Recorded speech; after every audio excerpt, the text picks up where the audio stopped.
الحمد للہ رب العالمین والصلاة والسلام علی نبینا محمد وعلی آلہ واصحابہ اجمعین ومن تبعہم بإحسان الی یوم الدین اما بعد.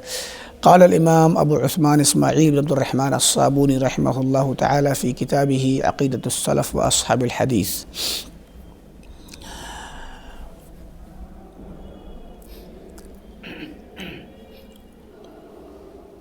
وَيَرَوْنَ قتال الفئة الباغية حتى ترجع إلى طاعة الإمام العدل، ويرون الكف عما شجر بين أصحاب رسول الله صلى الله عليه وسلم وتطهير الألسنة عن ذكر ما يتضمن عيبا لهم ونقصا فيهم.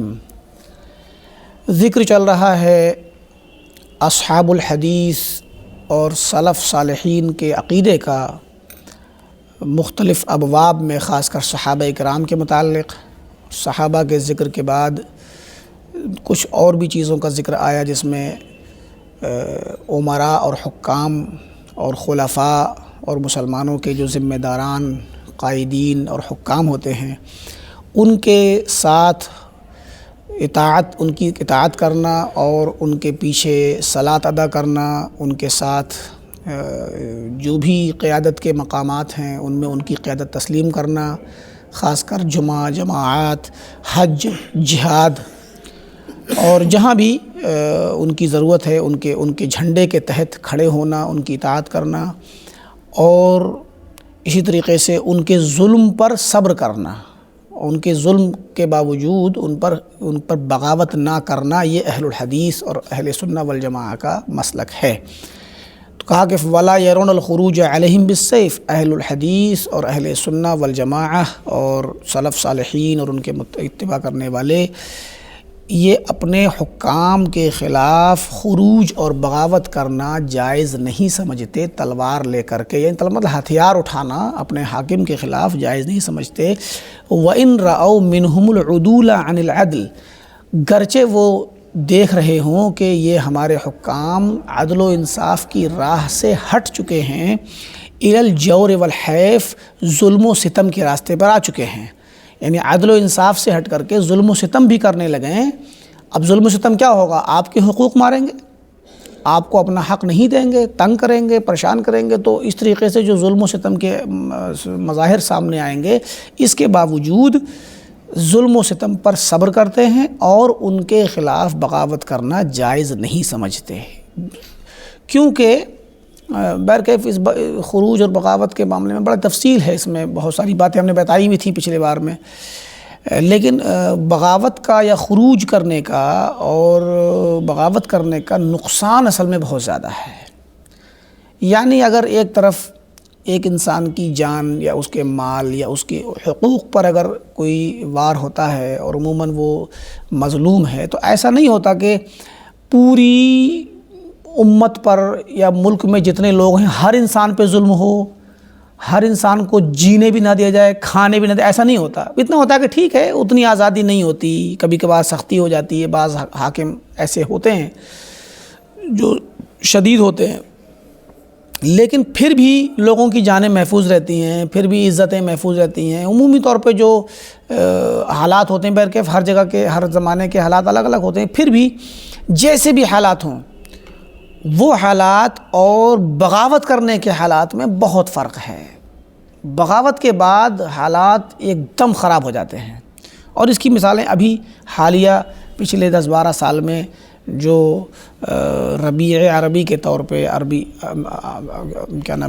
دنیا میں جو ایک طرح سے ایک وہ آیا تھا، انقلابی سیلاب آیا تھا. کئی ملکوں میں انقلاب ہوئے حکومت کے خلاف، مصر میں، تونس میں، لیبیا میں، شام میں. تو ان ملکوں میں جو لوگوں نے بغاوت کرنے کی شکل اختیار کی اپنے ملک کو، اپنے حاکموں کے خلاف، گرچہ وہ ظالم تھے، لیکن اس کے باوجود اس کا نتیجہ بڑا ہی خطرناک نکلا 2 شکلوں میں. ایک شکل تو یہ نکلی کہ بعض ملکوں میں تو ان کے حاکموں کو انہوں نے ہٹا دیا، یا وہ حاکموں نے ہٹ کر کے اپنی وہ مطلب ایک طرح سے کرسی چھوڑ دی، یا بالقوہ ان کو ہٹایا گیا. تو جہاں ہٹایا گیا بالقوت، تو وہاں پر پھر جو بعد میں جو افراتفری اور خون خرابہ ہوا، وہ بھی بہت خطرناک ہے. اور بعض ملکوں میں ایسا ہوا جیسے شام وغیرہ کہ وہاں کچھ نہیں کر سکے، جنگ ہوتی رہی اور کچھ نہیں کر سکے، لیکن شہر کے شہر تباہ ہو گئے، بستیاں اجڑ گئیں، مکین مار دیے گئے، بھگا دیے گئے، مکان اجڑ گئے۔ یہ ساری کی ساری زندہ تاریخ ہر کسی کے پاس ہے، اور صرف یہی شام کا مسئلہ نہیں ہے، اور دوسرے ملکوں میں جائیں گے، جزائر میں، وہاں پر بھی یہ حال، ہم نے کچھ اشارہ کیا تھا پچھلے والے درس میں۔ تو مراد یہ کہ بغاوت کا نتیجہ بہت خطرناک ہوتا ہے۔ تاریخ کے کسی بھی دور میں آپ جائیں گے، بغاوت کا نتیجہ کبھی بھی اچھا نہیں رہا، جبکہ بغاوت کے بغیر، بغاوت سے پہلے جو حالات تھے، بغاوت کے بعد کے حالات کو آپ دیکھیں تو وہ بہتر تھے۔ بغاوت سے پہلے کے حالات، جو ظلم و ستم سہنے کے حالات تھے، وہ بہتر تھے اس کے مقابلے میں جب بغاوت کی گئی۔ اس کی مثالیں بہت ہیں، پوری تاریخ ہمیشہ کی بھری ہے۔ خود شام کی تاریخ میں سن 80 کے دہائی میں بھی ایسا ہوا تھا، ایک شہر حماہ نامی شہر حماہ، تو اس شہر میں بھی ایسے ہی ہوا تھا سن 80 کی دہائی میں، فروری 80-82 کے زمانے میں۔ یہ جو موجودہ حاکم ہے اس کا باپ اس وقت حاکم تھا، بشار اسد کا باپ حافظ الاسد، تو اس کے خلاف اخوان المسلمین کے اخوانیوں نے جو ہے بغاوت کرنے کی کوشش کی تھی، تو اس نے ان کو کچل کے رکھ دیا تھا، بہت برا مارا تھا، پورا شہر تباہ کر دیا تھا۔ وہ اتفاق تھا کہ اس وقت ایک ہی شہر میں بغاوت ہوئی تھی، تو اس کو گھیر کے مار دیا تھا۔ تو وہی ہے کہ کوئی بھی شخص، کوئی بھی حاکم اپنے خلاف بغاوت برداشت نہیں کرتا ہے، سمجھے کہ نہیں؟ اور یہ تو بڑی ہی ناسمجھی اور بیوقوفی ہوتی ہے کہ انسان اپنے ہی ملک میں بغاوت کرنے کے لیے کھڑا ہو، تو آپ اپنے ہی ملک میں اپنی حکومت کے خلاف لڑیں گے۔ کسی کے بس کی بات ہے حکومت سے لڑ لیں؟ ایک شہر میں ہوں آپ یا مختلف شہروں میں ہوں، چند لوگ ہوں گے آپ، لیکن آپ چند کی وجہ سے سارے کے سارے لوگ جو پرامن زندگی، معصوم لوگ، بے خطا لوگ جو رہ رہے ہیں، وہ بھی اس کی لپیٹ میں آتے ہیں۔ تو اس لیے کوئی عقل مندی نہیں ہے بغاوت کرنا۔ اس کے بغیر مختلف ان حالات کے اپنے اپنے احکام ہوتے ہیں، وہ احکام ایسے ہی جب وقت آتا ہے اسی حساب سے اس کا فیصلہ ہوتا ہے، لیکن بغاوت کا فتویٰ کوئی نہیں دیتا اور نہ دینا چاہیے، سمجھے کہ نہیں؟ تو فرمایا کہ عمومی طور پہ، ابتدائی طور پہ ہمارا جو عقیدہ ہے، جو ہمارا طریقہ ہے، جو منہج ہے، وہ یہ ہے کہ ہم بغاوت کے قائل نہیں ہیں، ابتدائی طور پہ، چاہے ناانصافی اور ظلم و ستم ہی کیوں نہ ہو رہا ہو، اس کے باوجود بغاوت کے قائل نہیں ہیں۔ ہاں، اس کا دوسرا حل ہوتا ہے، اس میں بات چیت کرنا، نصیحت کرنا، حاکم سے، ذمہ داران حکومت سے ملنا اور وفد کی شکل میں جانا، ان سے اپنی بات رکھنا، قاعدے سے، طریقے سے سمجھا کر کے۔ تو اس طریقے سے جو بھی جس کو ہم بات چیت کا طریقہ کہتے ہیں، تو بات چیت کے طریقے سے ان چیزوں کو حل کرایا جاتا ہے، اور اس چیز کو کرایا جانا چاہیے۔ نہیں ہوتا ہے تو کوئی حرج کی بات نہیں ہے، کیونکہ بڑے نقصان کے سامنے چھوٹا نقصان برداشت کرنا یہ عقل بندی بھی ہے اور شریعت کا تقاضا بھی ہے۔ وَيَرَوْنَ الْكَفَّ عَمَّا شَجَرَ بَيْنَ أَصْحَابِ رسول اللہ صلی اللہ علیہ وآلہ وسلم۔ اہل الحدیث کا عقیدہ ہے کہ صحابہ کے درمیان جو بھی جنگیں ہوئیں، ان جنگوں کا تذکرہ کرنے سے اپنی زبان کو روکتے ہیں۔ صحابہ کے درمیان حضرت علی رضی اللہ تعالیٰ عنہ کی خلافت جب شروع ہوئی تو اس وقت چونکہ حضرت عثمان غنی رضی اللہ تعالیٰ عنہ کو شہید کر دیا گیا تھا، تو ان کے قاتلین عثمان جو تھے رضی اللہ تعالیٰ عنہ، وہ لوگ وہیں مدینہ ہی میں تھے، اور انہی لوگوں نے جلد بازی میں خلیفہ بنانے کی کوشش کی۔ جلد بازی کا مطلب یہ تھا کہ حج کے بعد کا وقت تھا، تو سارے صحابہ مدینہ والے سب حج کرنے کے لیے گئے ہوئے تھے مکہ، تو ابھی حج سے لوٹے نہیں تھے، تو مدینہ ہی کے رہنے والے بھی حج سے نہیں لوٹے تھے۔ تو ان لوگوں نے حضرت عثمان رضی اللہ عنہ کو شہید کرنے کے بعد، قتل کرنے کے بعد یہ کیا کہ جو مدینہ میں بڑے بڑے صحابہ کچھ تھے، کچھ لوگ، ان کے اوپر پیش کیا، جیسے زبیر، طلحہ اور سعد بن وقاص وغیرہ، ان کے سامنے آئے وہ لوگ، ان کے سامنے پیش کیا کہ بھئی آپ قبول کر لیجئے۔ تو جو انہوں نے قبول نہیں کیے تو پھر انہوں نے خلافت نہیں قبول کی، تو حضرت علی کے پاس پہنچے۔ حضرت علی نے بھی جو ہے انکار کرنا چاہا، تو ان کو سختی کے ساتھ انہوں نے کہا نہیں، ایسے ہر کوئی انکار کرے گا تو خلیفہ کون بنے گا پھر؟ انہیں معلوم تھا کہ ہم تو خلیفہ بن نہیں پائیں گے، اگر ہم میں سے کسی کو ہم نے بنایا تو امت قبول نہیں کرے گی، اور امت اسلامیہ کوئی معمولی تو تھی نہیں اس وقت، بہت بڑی تعداد میں دور دور تک اسلامی ملک میں اسلامی ممالک کی فوجیں تھیں، اور تعداد میں صحابہ بھی تھے اور دوسرے بھی تھے. تو کسی جلیل القدر صحابی کو ہی وہ دیکھ رہے، تو حضرت علی رضی اللہ تعالیٰ عنہ پر اڑ گئے وہ لوگ اور کہا نہیں تم کو ہی بننا ہے. تو سختی کر کے بہرکیف پھر انہوں نے وہ کیا، تو حضرت علی رضی اللہ عنہ نے خلافت کو قبول کر لیا. تو اب چونکہ یہ لوگ جنہوں نے قتل کیا تھا حضرت عثمان رضی اللہ تعالیٰ عنہ کو، وہ حضرت علی کے ساتھ ہی تھے. انہی کے اب دھیرے دھیرے لوگ آتے گئے اور بیعت کرتے چلے گئے، ان کی اس کو بیعت کا اور خلافت کا اعلان کر دیا گیا. تو یہ حضرت علی کے ساتھ میں تھے. اب ہوا کیا کہ چونکہ حضرت عثمان شہید کر دیے گئے تھے تو اس بات کا دکھ درد سب کو تھا. تو حضرت طلحہ رضی اللہ تعالیٰ عنہ، زبیر رضی اللہ تعالیٰ عنہ، ان لوگوں کو بھی ایک طرح سے مطلب وہ تھی، تکلیف تھی.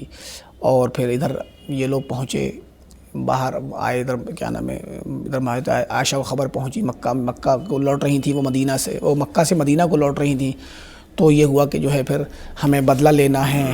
ان کو خود نہیں اچھا لگ رہا تھا، ان لوگوں کو خود نہیں اچھا لگتا تھا. وہ کہتے تھے یہ ہماری غلطی ہے کہ ہم سستی کر گئے، اور یا ہم دفاع نہیں کر سکے، ہم حضرت عثمان کا دفاع نہیں کر سکے. خود کو ان کو لگتا تھا اس طرح سے. حالانکہ حضرت عثمان کے پاس آئے تھے لوگ، انہوں نے خود منع کر دیا تھا کہ کوئی میرا دفاع نہیں کرے گا. اور حضرت عثمان نے بھی اس لیے منع کیا تھا کہ اللہ کے وسلم نے آپ کو بشارت دی تھی کہ ایسا ایسا ہوگا. تو بہرکیف حضرت عثمان رضی اللہ عنہ خود بھی نہیں چاہتے تھے کہ جو ہے اس طرح خون خرابہ ہو مدینہ کے اندر. تو مراد یہ ہے کہ وہ حضرت عثمان کے قاتلین سے بدلہ لینے کے لیے، ان کو قصاصاً قتل کرنے کے لیے صحابہ کو فکر لاحق ہوئی. تو حضرت عائشہ اور حضرت طلحہ اور زبیر رضی اللہ تعالیٰ عنہم کے ساتھ کچھ لوگ بصرہ ادھر پہنچے. تو حضرت علی کو پتہ چلا کہ کچھ لوگ وہاں اکٹھا ہو رہے ہیں اور ان کو میرے پاس آنا چاہیے، مجھ سے بیعت کرنی چاہیے. تو بہرکیف حضرت علی بھی اپنی فوج لے کر گئے. تو وہاں پہ جنگ جمل ہونے کے لیے حالات بنے. لیکن قبل اس کے کہ جنگ ہوتی، وہاں صلح کے حالات بھی بن گئے. صلح کے حالات ہم تفصیل میں نہیں جائیں گے. تو مراد یہ کہ جب یہ ہوا کہ بھئی کیوں آپ لوگ اکٹھا ہوئے ہیں، تو انہوں نے کہا ہمارا مقصد تو یہ ہے. حضرت علی سے کہا کہ ہمارا مقصد ہے کہ ان سے وہ کیا جائے. تو حضرت علی نے کہا کہ پہلے تم لوگ میرے ہاتھ پہ بیعت کرو، اور ٹھیک ہے پھر تم لوگ میری فوج تو بڑھاؤ. ابھی تو میرے ساتھ وہی لوگ ہیں، زیادہ تر تو وہی ہیں اور ان کے قبیلے ہیں. تو ہم انشاءاللہ مل کر کے کریں گے فیصلہ کر کے، اور ان سے قاتلین کو پکڑیں گے.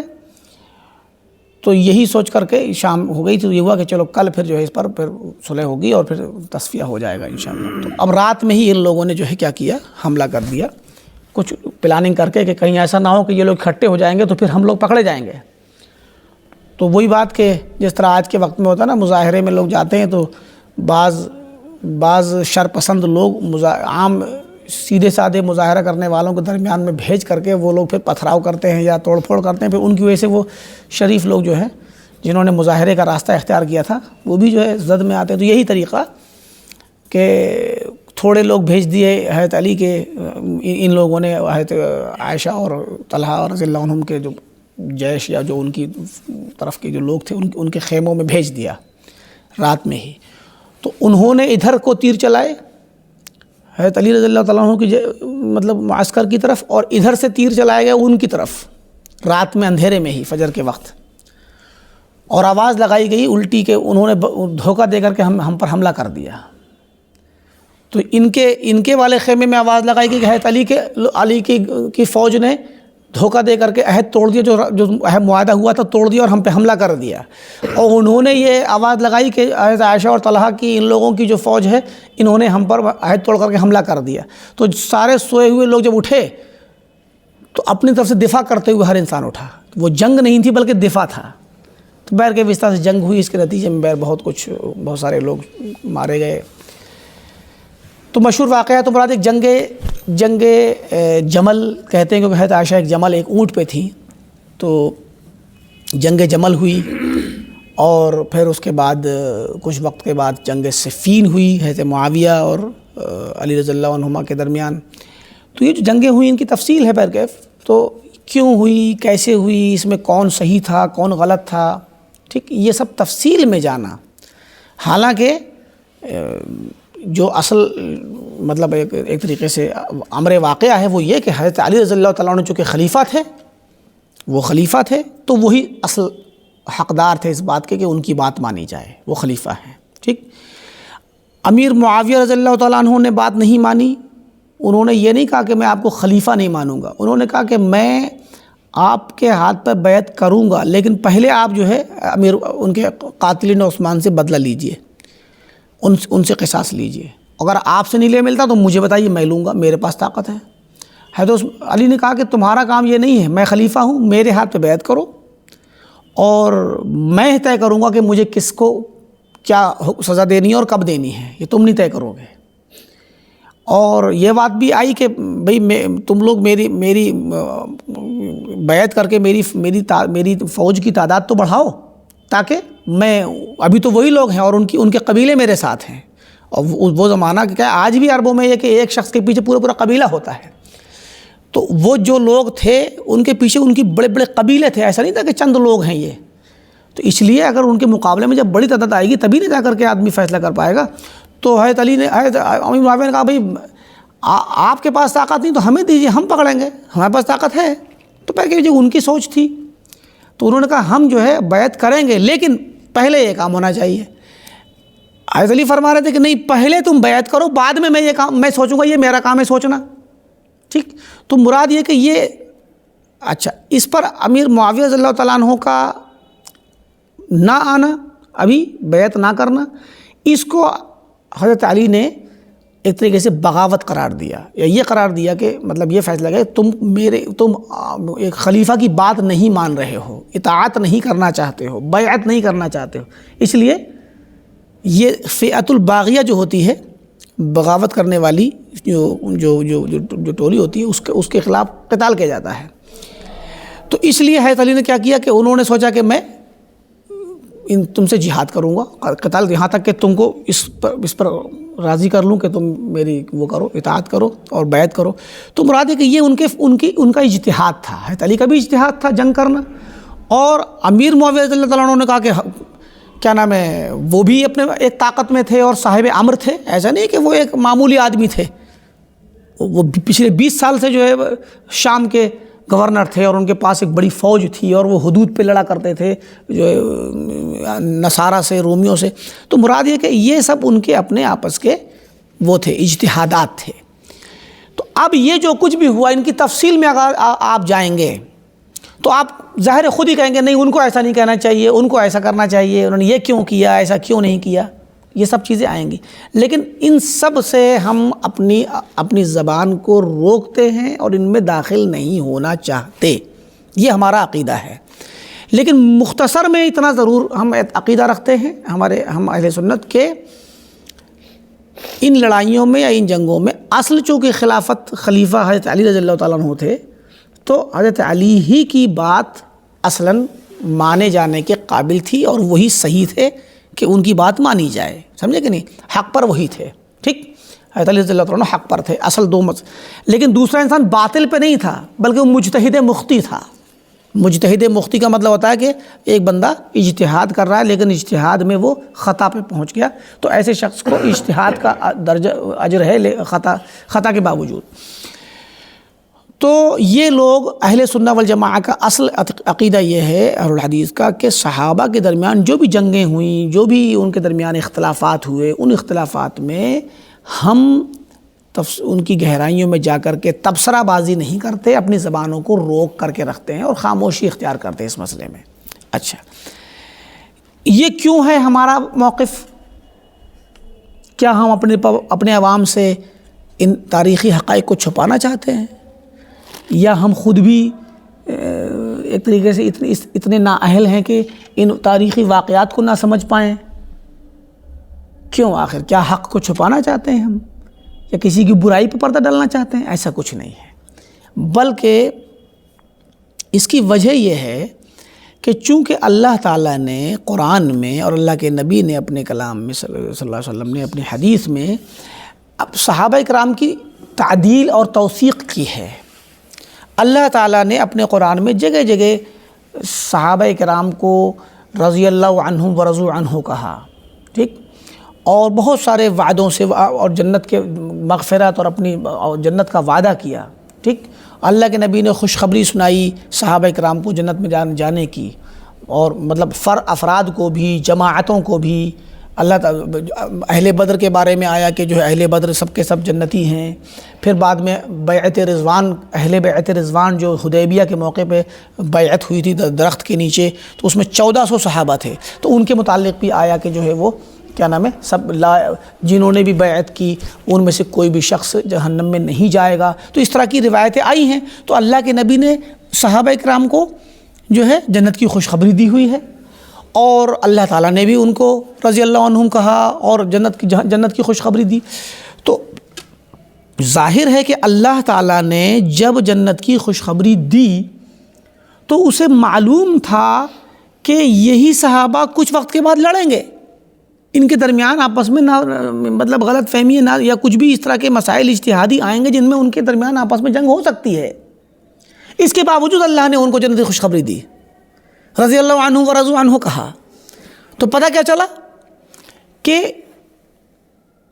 یہ جو جنت کی خوشخبری یا رضی اللہ تعالیٰ کی رضا اور خوشنودی جو ان کو حاصل ہے، ان کی جنگوں سے ان اللہ تعالیٰ کے ان خوشنودی پر کوئی اثر نہیں پڑنے والا، نہ ان کے ایمان پہ اثر پڑنے والا ہے، نہ ان کی جنت پہ جانے پر اثر پڑنے والا ہے۔ تو ان جنگوں سے ان کو تو کوئی نقصان نہیں ہوا، کیونکہ اللہ نے پہلے ہی خوشخبری دے دی تھی۔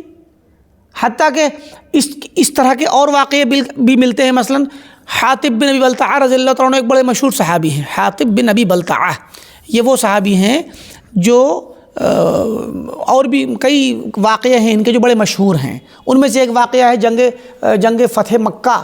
فتح مکہ کے موقع پر جب اللہ کے نبی صلی اللہ علیہ وسلم مکہ کو فتح کرنے کے لیے جیش تیار کر رہے تھے کہ ہم جا کے مکہ پہ حملہ بولیں گے، کیونکہ ان لوگوں نے معاہدے کی مخالفت کر دی تھی، تو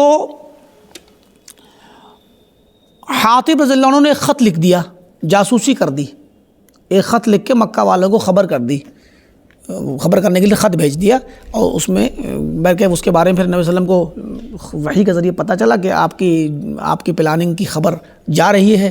تو آپ صلی اللہ علیہ وسلم نے صحابہ کو بلایا، علی کو، مقداد بن اسود کو، 2-3-4 موقع تک شبہ 3-4 صحابہ غالباً، تو یہ 3-4 صحابہ آئے، ان کو بلایا اور کہا کہ جاؤ اور نکلو فلاں راستے میں جانا، اور ایک عورت سفر کر رہی ہے جو مکہ جا رہی ہے، اور اس کے پاس ایک خط ہے، اس کو لے کر کے آؤ۔ تو علی رضی اللہ تعالیٰ عنہ کہتے ہیں کہ ہم گئے تو روضہ خاخ نامی کوئی جگہ تھی، روضۃ خاخ کوئی جگہ تھی، اس جگہ پہنچے تو وہاں ایک عورت کو پکڑا، تو اس سے کہا کہ ٹھہرو یہاں، تو وہ ٹھہری، تو کہا کہ تمہارے پاس کوئی خط ہے؟ بولے نہیں۔ بولے تمہارے پاس خط ہے؟ انہوں نے کہا خط ہے، خط نکالو۔ تو وہ منع کرنے لگی، تو حضرت علی نے کہا کہ تم اگر خط نہیں نکالو گی تو سمجھ تمہارا تلاشی لیں گے، اور ہم اور ضرورت پڑی تو تمہارے کپڑے بھی اتاریں گے۔ تو وہ ڈر گئی، تو ڈرنے کے بعد پھر اس نے اپنے بالوں کی چوٹی میں سے نکالا، جوڑے میں سے یہ خط، اور نکالا۔ جب اس کو پڑھا گیا تو اس پہ لکھا ہوا تھا کہ من حاطب الی رؤساء قریش، کسی کا نام، کہ حاطب بن بلتعہ کی طرف سے قریش کے لوگوں کے نام، اور اس میں تھا کہ بھئی محمد عربی صلی اللہ علیہ وسلم جو ہیں آپ پر حملہ کرنے کی پلاننگ کر رہے ہیں، لہذا چوکنے رہنا۔ ایک جاسوسی خبر تھی، لے کر کے آئے، سنائے گی، تو سن کر کے صحابہ کا تو خون کھول گیا۔ حضرت عمر نے کہا یا رسول اللہ، یہ تو منافق ہے، یہ تو کافر ہے، حکم دیجئے اس کی گردن مار دوں۔ تو آپ نے حاطب سے پوچھا کیا بات ہے، کیوں ہوا؟ بولے، حاطب نے کہا یا رسول اللہ، میں آپ کو مطلب دل کی سچائی سے بتا رہا ہوں کہ میں نے یہ کام کیا ضرور ہے، ہاں میں نے کیا ہے، میں نے لکھا ہے، لیکن میں نے اسلام سے نفرت کرتے ہوئے نہیں، کفر میں سے محبت کرتے ہوئے نہیں، اور اسلام سے مرتد ہو کر کے دین اسلام کو چھوڑ کر کے نہیں کیا۔ میرا مقصد صرف اتنا تھا کہ مکہ میں میری والدہ ہیں، اور جب جنگیں ہوتی ہیں تو فساد ہوتا ہے، بہت کچھ بھگدڑ مچتی ہے، تو میں نے سوچا کہ مکہ والوں کو خبر کر دوں، تھوڑا ایک احسان کر دوں، اور وہ لوگ میری ماں کی جو بوڑھی ماں ہے اس کو تھوڑا اپنے ساتھ کہیں پناہ دے کے حفاظت کر لیں گے، بھگدڑ کے فتنے و فساد سے بچا لیں گے۔ اور یہ تو مجھے معلوم ہی ہے کہ آپ تو جب جائیں گے تو انشاءاللہ آپ کو تو اللہ فتح حاصل ہو ہی جائے گی۔ تو آپ کو کوئی نقصان نہیں ہوگا اور وہ بچیں گے نہیں آپ کے اس سے مطلب حملے سے اور اس سے پکڑ سے، اور میرا فائدہ یہ ہو جائے گا میرے احسان میں کہ میری ماں اور میرے گھر جو ان کا ہے وہ سامان تھوڑا سا حفاظت ہو جائے گی۔ بہرکیف حضرت عمر نے کہا یا رسول اللہ حکم دیجیے ان کی گردن مار دو، یہ تو منافق ہو گیا، کافر ہو گیا۔ تو آپ نے کہا نہیں عمر، حاطب کو تم نہیں جانتے کہ یہ بدری صحابی ہیں، حاطب بدری صحابی ہیں، اور اللہ تعالیٰ نے بدریوں کو یہ فضیلت دی ہے کہ اعملوا ما شئتم قد غفرت لکم، تم جو چاہو عمل کرو میں تمہیں بخش دیا ہے، کچھ بھی کر لو۔ تو گرچہ اب دیکھیے، اب یہ واقعہ جاسوسی کا اسی سے اہل علم نے، فقہا نے استدلال کیا کہ اسلام میں جاسوسی کی خبر کی سزا کیا ہے؟ قتل ہے، کیونکہ اللہ کے نبی صلی اللہ علیہ وسلم نے حضرت عمر سے یہ نہیں کہا کہ نہیں مت ان کو قتل نہیں کیا جائے گا، ان کو یہ سزا دی جائے گی، بلکہ سیدھے ان کے قتل اس سزا سے بچانے کے لیے ایک ہی چیز تھی، بدری ہونا۔ تو بدری تھے اسی لیے گنہگار نہیں مانا گیا، ان کو قابل سزا نہیں مانا گیا۔ اور حضرت عمر نے جب کہا کہ قتل کروں تو آپ نے اس پہ کچھ نہیں کہا، کیوں؟ کیونکہ گویا آپ نے خاموشی اختیار کی، یعنی جاسوس کی سزا قتل ہے، اور دنیا کے ہر قانون میں جاسوس کی سزا قتل ہے۔ تو مراد یہ کہ انہی حاطب رضی اللہ عنہ کا ایک اور واقعہ، ان کے پاس ایک غلام تھا، تو ایک دن رسول اللہ صلی اللہ علیہ وسلم گزر رہے تھے کسی گلی سے، کسی جگہ سے، تو وہاں پہ ایک شخص کو سنا کہ وہ کہہ رہا ہے کہ واللہ ان حاطب فی النار، کہ اللہ کی قسم حاطب جہنم میں جائے گا۔ تو رسول اللہ نے سنا تو فرمایا کذبت، تم جھوٹ بولتے ہو، حاطب لا يدخل النار، نہیں يدخل النار فإنه بدری، حاطب جہنم میں نہیں جائے گا کیونکہ بدری ہے، وہ جنگ بدر میں حصہ لیا ہے، وہ جنگ کی ہے بدر میں، انہوں نے 313 میں وہ بھی تھے۔ وہ کون تھا؟ وہ ان کا غلام تھا جو کبھی کبھار سختی کر دی ہوگی تو غصے میں وہ بد دعائیں دے رہا تھا یا برا بھلا کہہ رہا تھا کہ حاطب بہت سخت ظلم کرتے ہیں مجھ پہ، یہ کیا نام ہے جہنم میں جائیں گے ظلم کی بنا پہ۔ تو اللہ کے نبی نے فرمایا حاطب جہنم میں نہیں جائے گا کیونکہ وہ بدری صحابی ہے۔ بظاہر ہو سکتا ہے کوئی ظلم کر دیا ہو، اپنے غلام پر کوئی سختی کر دی ہو، بشر ہے، انسان ہے، کچھ نہ کچھ غلطی کرنا، کوئی غلطی ہونا کوئی معصوم تھوڑی صحابہ۔ تو اس غلطی اگر کر دی یا ظلم کر بھی دیا، سختی کر دی اپنے غلام پر، تو غلام کا یہ کہنا کہ جہنم میں جائیں گے، تو آپ نے وہاں یہ سخت منع کیا کہ نہیں، حاطب جہنم میں نہیں جا سکتا کیونکہ اس کو خوشخبری مل سکی ہے۔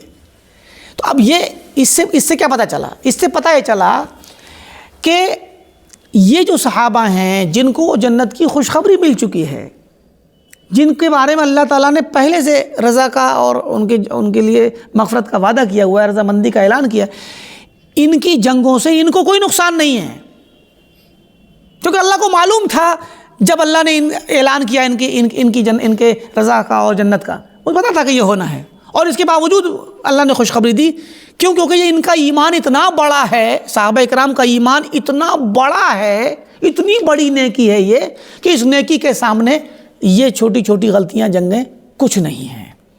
ایسے ہی مسئلہ جنگ بدر اتنی بڑی عظیم الشان جنگ ہے کہ اس میں جن صحابہ نے حصہ لیا حقیقت میں انہوں نے بہت بڑی نیکی کی، کیونکہ آپ نے سنا ہوگا جب جنگ بدر ہونے کے حالات بنے، اچانک جنگ بدر ہوئی تھی، اللہ کے نبی مدینے سے جنگ کرنے نہیں نکلے تھے، وہ تو ابو سفیان کا قافلہ لوٹنے کے لیے نکلے تھے۔ اور ابو سفیان کا قافلہ کیوں لوٹنے نکلے تھے؟ وہ اس لیے لوٹنے نکلے تھے کہ یہ لوگ، ان لوگوں نے مہاجرین کا سارا مال لوٹ رکھا تھا مدینے میں، اور راستے میں بھی کبھی کہیں نہ کہیں کوئی ملتا تو اس کو مارتے تھے، پکڑ کے لوٹ لیتے تھے مکہ والے۔ تو اس لیے کیا نام ہے، یہ حکم ہوا کہ تم لوگ بھی جو ہے ان کا سامنا کرو اور ان کو پکڑو اور ان کا مال وغیرہ ان سے چھینو، تاکہ تم پر جو ظلم کیا، تمہاری زمینیں اور تمہارے گھر سب چھین رکھے ہیں، تو وہ اس کا کچھ نہ کچھ بدلہ مل سکے۔ تو اس کے نتیجے میں اب ایک قافلے کو لوٹنے کے لیے جس میں زیادہ تر تو مال تجارت پورا ایک کانوے جا رہا ہے، پوری اس کی کیا نام ہے گاڑیاں، یا آج کے زمانے کے حساب سے پرانے وقتوں میں اونٹ ہیں جن پہ مال لدا ہے، تو اس قافلے میں حفاظت کے لیے لوگ جایا کرتے تھے، اور ایک آدھ دو کچھ چند لوگ ہوتے تھے جو تھوڑی سی بہادر ہوتے تھے، باقی مطلب مال کو دیکھنے والے، اٹھانے والے ہوتے تھے۔ تو وہ قافلہ جنگی قافلہ نہیں ہوتا تھا، مالی قافلہ ہوتا تھا۔ تو مالی قافلے کو لوٹنے کے لیے 200-300 لوگ کافی ہیں۔ اس لیے 300 لوگوں کو لے کے نکلے تھے اللہ کے نبی۔ اب اچانک جنگ ہو گئی 1000 کا سامنا، اس لیے اس جنگ میں اللہ کے نبی صلی اللہ علیہ وسلم نے رات بھر دعا کی۔ جنگ سے پہلے آپ نے ایک جگہ چھپر ڈال کے عریش بنوایا اور وہاں آپ دعا کرتے رہے، روتے رہے، دعا کرتے رہے اور کہا یا اللہ اے میرے رب، تو اس چھوٹی سی ٹکڑی جس کے پاس کچھ بھی نہیں ہے، 2-3 گھوڑے تھے 313 لوگوں کے پاس، اس زمانے میں گھوڑے پہ سوار ہو کے جنگ کرنا بہت طاقت کا وہ ہوتا تھا، گھوڑا جو کہ بتاتے خود ایک بڑی چیز ہے، لوگوں پہ ہتھیار نہیں، لوگوں پہ زرے نہیں اپنی حفاظت، کیونکہ وہ جنگ کے لیے آئے ہی نہیں تھے، جنگ کے لیے نکلے ہی نہیں تھے۔ تو آپ نے کہا اللہ اس چھوٹی سی ٹکڑی کی تو آج حفاظت فرما، مدد کر، اگر یہ ٹکڑی ہلاک ہو گئی تو روئے زمین پہ تیری عبادت کرنے والا کوئی نہیں بچے گا۔ یعنی اگر جنگ بدر ہار جاتے مسلمان تو پھر اسلام کا خاتمہ مکمل تھا، یہ سمجھ لیجئے۔ اور جنگ بدر جیت جانے کی وجہ سے اسلام مضبوط ہو گیا، اسلام کو قوت ملی، مقام ملا، اعتبار ملا۔ تو مراد یہ کہ اللہ کے نبی صلی اللہ علیہ وسلم کو بھی خوف تھا، صحابہ بھی سمجھ نہیں پا رہے تھے کیا ہوگا، لیکن بہرکیف ایمان تھا ان کا، اللہ تعالیٰ نے مدد نازل کی اور بہرکیف وہ لڑے۔ تو جنگ بدر میں شریک ہونا یہ بہت بڑا مقام تھا، اتنی بڑی نیکی تھی کہ جاسوسی کرنے کے باوجود جس کی سزا قتل ہے، اللہ کے نبی نے کچھ نہیں کہا، بدری ہے۔ تو اتنی بڑی غلطی کرنے کے باوجود بدری ہونے کی بنا پہ معاف کر دیا گیا۔ تو اس سے پتہ کیا چلا کہ بقیہ بعد کے دوسرے صحابہ جن کی جنگیں ہوئی، جنگ جمل یا جنگ صفین، جس کی بھی جو بھی مسئلے ہوں، جس کو آپ چاہے غلطی بھی کہہ لیں، کسی کی غلطی رہی ہو، تو یہ چیز ان کے لیے نقصان دہ نہیں ہے، مگر ہمارے لیے نقصان دہ ہو سکتی ہے۔ کیسے؟ سب سے پہلی چیز کہ ہم ان کی غیبت کر رہے ہیں، ہم برا کہہ رہے ہیں ان کو، اگر ان پر کلام کر رہے ہیں تو غیبت کر کے ہم گنہگار ہو رہے ہیں۔ دوسری چیز یہ کہ ان کی غلطیوں یا ان کی خطاؤں یا ان کے جو مطلب فیصلے تھے، ان فیصلوں پر اگر ہم نکیر کرتے ہیں، تنقید کرتے ہیں، تو اس سے دلوں میں ہمارے ایک طرح سے ان کی عزت کم ہوتی ہے، ان کا مقام، ان کا احترام کم ہوتا ہے صحابہ کا، بلکہ اس کے برخلاف ہمارے دلوں میں، ہمارے سینوں میں بغض پیدا ہوتا ہے۔ اور جب ہمارے سینوں میں بغض پیدا ہوگا تو ہم سنت کے طریقے سے ہٹ جائیں گے، جبکہ ہمیں صحابہ، اللہ کے نبی اور صحابہ کی سنت پر چلنے کا حکم دیا گیا ہے، تو صحابہ کی سنت سے ہم ہٹ جائیں گے، اور اس کے بعد پھر ہم اہل بدعت کے ساتھ مشابہت میں پہنچیں گے، ان کے جیسے بنیں گے، جو اہل بدعت صحابہ پہ کلام کرتے بغض رکھتے ہیں۔ پھر اس کے مزید اس کے آخر میں کیا ہوگا، اس کا نتیجہ، جب ہم صحابہ سے بغض رکھنے لگیں گے یا ہمارے دلوں میں ان کی عزت نہیں رہے گی اور ان کے متعلق سوال اٹھ جائیں گے اور ان کی بے عزتی اور برا بلا سمجھیں گے، تو ہوگا کیا؟ صحابہ کرام شریعت کو نقل کرنے والے ہیں، منتقل کرنے والے ہیں، ٹرانسفر کرنے والے ہیں ہم تک شریعت کو، قرآن کو، حدیث کو صحابہ نے پہنچایا ہے۔ تو یہ حلقہ ہے درمیان کا ایک اللہ کے نبی اور بعد کی امت کے درمیان کا ایک حلقہ وصل ہیں، ایک کڑی ہیں یہ۔ اور جب یہ نقل کرنے والی، منتقل کرنے والی کڑی سے آپ نفرت کرو گے تو بے اعتبار ہو جائے گی آپ کی نظر میں، اور جب یہ کڑی بے اعتبار ہوگی تو شریعت معتبر نہیں رہے گی۔ جو شریعت اللہ نے نازل فرمائی تھی اپنے نبی کو دے کر کے قیامت تک کے لیے، پھر تو اس پہ ڈھیر سارے سوال کھڑے ہو جائیں گے، تو شریعت ہی غیر معتبر ہو جائے گی۔ اور ہم نے پہلے بھی بتلایا تھا کہ جب صحابہ پہ تنقید کریں گے، صحابہ کی شان میں گستاخیاں اور بے عزتی کریں گے اور ان کو ہلکا سمجھیں گے، برا سمجھیں گے، نعوذ باللہ، تو اس سے اللہ کے نبی کی ذات میں تنقید لازم آئے گی، تو اس سے نقصان ہمارا ہی ہے۔ صحابہ کے درمیان ہونے والی جنگوں میں پڑھنا، ان پہ تبصرے کرنا، ان پر فیصلے کرنا، اس سے نقصان ہم ہی کو ہے، صحابہ کو کوئی نقصان نہیں ہے۔ سمجھے کہ نہیں؟ اس لیے سلف کا، اہل علم کا یہ عقیدہ ہے، اصحاب حدیث کا، اہل الحدیث کا، کہ ہم صحابہ کے درمیان ہونے والی جنگوں کے معاملے میں خاموش رہتے ہیں۔ وَتَطْهِيرُ الْأَلْسِنَةَ عَنْ ذِكْر، اپنی زبانوں کو پاک رکھتے ہیں، صاف رکھتے ہیں، عن ذکر ما یتضمن، ایسی چیزوں کا تذکرہ کرنے سے جن کے اندر ان کے لیے کوئی عیب کی بات ہو یا نقص کی بات ہو، جن باتوں سے صحابہ کے لیے ان کی شان میں کمی، عیب، برائی کا تذکرہ ہوتا ہو، ان تمام باتوں سے اپنے آپ کو، اپنی زبانوں کو پاک رکھتے ہیں۔ یہ ہمارا عقیدہ ہے۔ کیونکہ صحابہ کی اپنی جو پرسنل زندگی تھی، ان کی شخصی، وہ تو اللہ تعالیٰ کے یہاں مقبول ہے، کہ اللہ نے ان کو قبول کر رکھا ہے۔ ان کی چھوٹی موٹی غلطیوں کو اللہ نے، جو بھی غلطیاں ہیں ان کو اللہ نے پہلے سے معاف کر رکھا ہے، اور بلکہ ان کی جو نیکیاں ہیں وہ اتنی عظیم ہیں کہ یہ جنگوں والی غلطیاں کچھ نہیں ان کے سامنے۔ آپ کو معلوم ہے وہ حدیث بڑی مشہور ہے، پچھلی بار گزری تھی کہ لا تسبوا اصحابی، تو اسی روایت میں ہے کہ فَلَوْ أَنَّ أَحَدَكُمْ أَنفَقَ مِثْلَ أُحُدٍ ذَهَبًا مَا بَلَغَ مُدَّ أَحَدِهِمْ وَلَا نَصِيفَهْ، کہ میرے صحابہ کو گالی یا برا بھلا نہ کہو، گالی نہ دو، کیونکہ تم میں سے کوئی شخص اگر احد پہاڑ کے برابر سونا خرچ کرے اللہ کی راہ میں، اور میرے صحابہ مد کہتے ہیں 2 ہاتھ کو ملا کر کے خرچ کرنا، اور نصیف نصف ہو گیا 1 ہاتھ کے برابر خرچ کریں، تو اس کے برابر نہیں پہنچے گا اجر۔ تو یہ جو مد کی بات ہے، یہ مد کا مطلب ہے کہ 1 مد سونا نہیں، 1 مد غلہ، کیونکہ غلہ دیا جاتا ہے ہاتھوں سے، سونا نہیں دیا جاتا، سونا تو تول کے دیا جاتا ہے۔ تو میرے صحابہ 2 ہاتھوں سے 1 ہاتھ سے غلہ خرچ کریں، اللہ کی راہ میں صدقہ کریں، اور تم لوگ احد پہاڑ کے برابر خرچ کر دو سونا، تو تمہارا احد پہاڑ کا سونا ان کے 1 ہاتھ کے یا 2 ہاتھ کے غلے کے برابر نہیں پہنچے گا اجر میں۔ یہ بات اللہ کے نبی صلی اللہ علیہ وسلم نے خالد بن ولید سے کہی تھی۔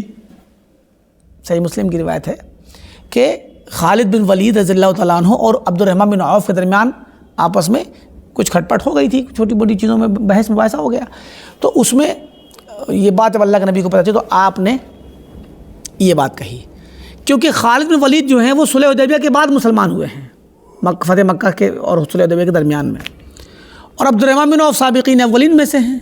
تو اللہ کے نبی نے یہ بات بعد کے صحابہ سے کہی، پہلے والے صحابہ کے حق میں کہی، کہ میرے جو پہلے کے صحابہ ہیں، پرانے جو شروع سے میرے ساتھ ہیں، ان کو برا نہ کہو تم لوگ۔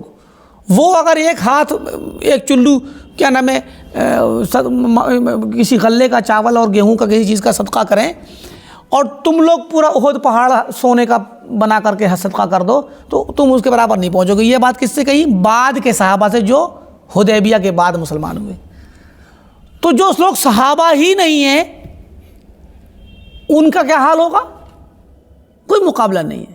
تو ہمارا تو وہی مسئلہ ہے کہ صحابہ کرام کی اپنی شخصی زندگی تو اللہ تعالیٰ کے یہاں مقبول ہے، اور ان کی نیکیاں اتنی عظیم ہیں کہ بلکہ بعض علماء نے کہا کہ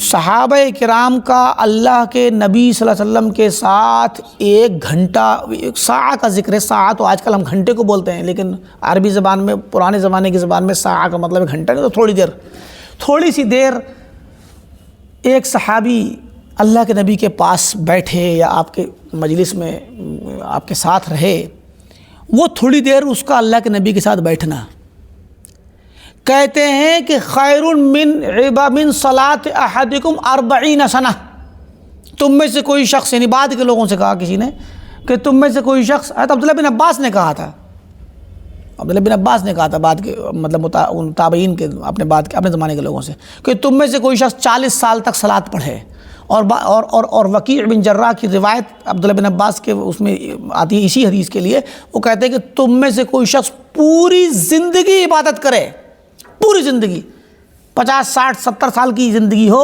اور زندگی بھر عبادت کرے اللہ کی، اس کی پوری زندگی کی عبادت، تہجد اور عبادت اور صوم و صلات سے افضل ہے صحابہ کرام کا اللہ کے نبی کے ساتھ 1 گھنٹہ آدھا گھنٹہ بیٹھنا، یوں ہی بیٹھے رہنا، صحبت، کیونکہ یہ صحبت جو ہے صحبت نبوی، یہ بڑی ہی عظیم الشان فضیلت ہے، اس کا تو مقابلہ ہی نہیں ہے۔ آدمی سب کچھ حاصل کر لے گا آج کے زمانے کا، مگر صحبت نبوی نہیں مل سکتی، صحبت نہیں ملے گی. آپ سب عمل کر لیں گے، سب سے بڑھیا صلاۃ نماز پڑھ لیں گے، بڑھیا قرآن پڑھ لیں گے، بڑھیا روزہ رکھ لیں گے، زکوٰۃ دے لیں گے، خوب مال خرچ کریں گے اللہ کی راہ میں، سب کچھ کر لیں گے، مگر صحبت نہیں ملے گی. صحبت تو انہی کو ملی جن کو لیے نصیب تھی. تو یہ جو مقام ہے یہ بڑا عظیم الشان ہے. تو وہی بات ہے کہ اس چیز کا فیصلہ اور یہ اعتقاد اہل الحدیث اور سلف نے کیوں رکھا کہ ہم صحابہ کے متعلق اپنی زبانوں کو خاموش رکھیں گے، کیونکہ ہمیں کوئی فائدہ، ہمیں کچھ نہیں ہے بلکہ ہمارا نقصان ہے اس میں. وَيَرَوْنَ التَّرَحُّمَ عَلَى جَمِيعِهِمْ، اور اس بات کا اعتقاد رکھتے ہیں اہل الحدیث کہ سارے صحابہ پر رحمت کی دعا کی جائے گی، سارے صحابہ کے لیے، ایک دو کو چھوڑ لیں اور بقیہ کو چھوڑ دیں، ایسا نہیں، جیسے کہ رافضہ کرتے ہیں. شیعہ رافضہ چند صحابہ کو صحابی مانتے ہیں، کہتے ہیں کہ جو ہے نعوذ باللہ کہ اللہ کے نبی کی وفات کے بعد سارے صحابہ مرتد ہو گئے تھے، کافر ہو گئے تھے، سوائے چند کے، 2-3 کے. کون کون؟ ابو ذر غفاری، مقداد بن اسود اور سلمان فارسی اور علی، یہ 4 کے علاوہ سارے کے سارے کافر ہو گئے تھے. یہ لوگ کہتے ہیں رافضی شیعہ، 12 امامی شیعہ ایرانی. تو 12 امامی شیعہ کیا کہتے ہیں کہ کان الناس اہل ردتن، سارے کے سارے لوگ اللہ کے نبی کی یہاں وفات ہوئی وہ سب باقی سب مرتد ہو گئے، دین سے نکل گئے، صرف 4 لوگ بچے.